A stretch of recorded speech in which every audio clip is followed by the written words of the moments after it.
Olá pessoal, tudo bem com vocês? Estamos de volta com o nosso bom e velho assunto de sala.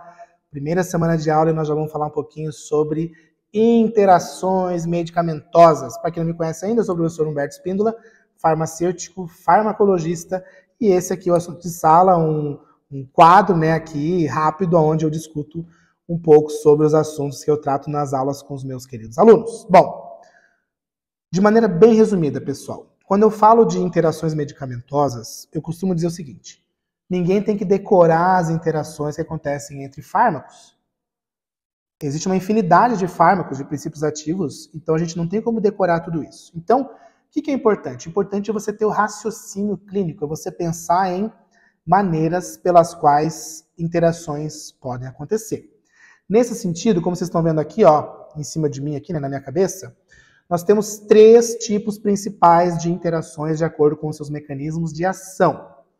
Interações farmacêuticas, que são também chamadas de incompatibilidades, que são o quê? Interações que acontecem antes de se fazer a administração para o paciente.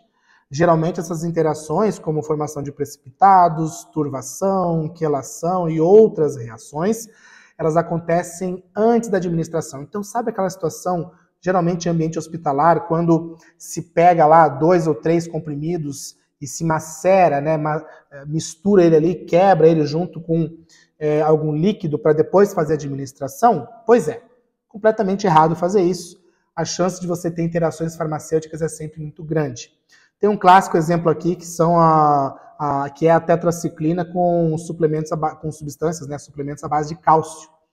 O cálcio e o magnésio, eles são importantes moléculas que se quelam, né, que se grudam, ligam-se ali na tetraciclina, e isso gera esse tipo de incompatibilidade, tá bom? Então isso são as interações farmacêuticas.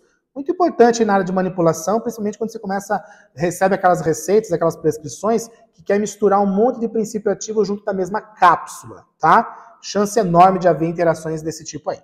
Segundo tipo de mecanismo, galera, que a gente tem que saber, são os mecanismos das interações farmacocinéticas. O que seria isso? Basicamente é quando você tem fármacos que interagem alterando os processos de absorção, distribuição, biotransformação e excreção. A maioria das vezes, nas interações farmacocinéticas, o que acontece é que você vai ter uma mudança no perfil de biodisponibilidade desse fármaco. Então, se você elevar o nível de biodisponibilidade, isso pode gerar efeitos tóxicos. Se você reduzir os níveis de biodisponibilidade, por exemplo, gerando um atraso no processo de absorção ou uma aceleração na biotransformação e na excreção, você vai estar reduzindo a eficácia desse fármaco, não é? Já que a biodisponibilidade dele vai ser reduzida, tá? Os mecanismos que mais causam essas interações são na absorção.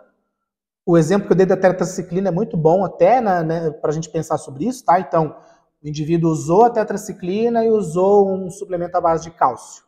Lá no estômago eles interagem, quelam e você não tem absorção da tetraciclina e nem do cálcio, ok? É um exemplo clássico disso daí.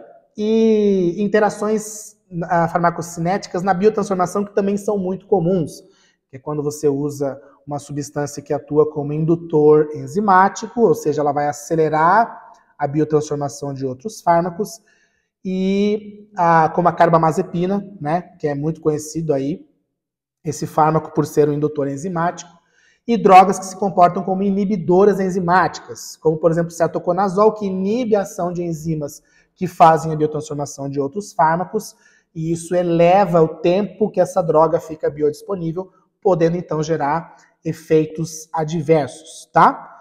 Isso seriam as interações farmacocinéticas. E por fim, as interações farmacodinâmicas, que nada mais são do que aquelas onde você tem uma interação no próprio efeito farmacológico.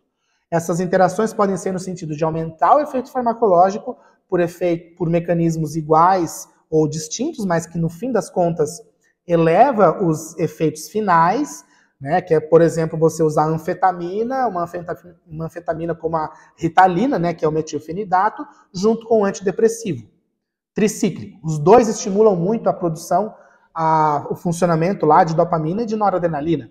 Então, se usado junto, você pode ter uma intoxicação adrenérgica, uma intoxicação dopaminérgica, ok? Ou você pode ter um antagonismo, quer dizer, lá no mecanismo de ação, uma droga, por exemplo, estimula, como a anfetamina, e outra inibe, outra deprime o sistema nervoso, como é o caso aí dos barbitúricos e benzodiazepínicos, né, como o Rivotril, que é o clonazepam, diazepam, enfim.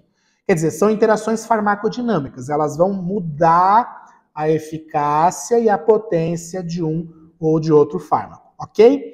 Então, resumindo, se você quer entender de interação medicamentosa, qualquer profissional da saúde aí que você for, você quer entender as interações, né, medicamentosas, analise sobre essas 3 óticas. Incompatibilidades, que são as interações farmacêuticas, interações farmacocinéticas e interações farmacodinâmicas. Deixo aqui a dica de usar o drugs.com, é um site que eu utilizo muito para fazer essas análises de interações, tá? E a hora que você for ver lá o resultado, né, do laudo das interações que o site dá, vocês vão entender isso que eu estou falando.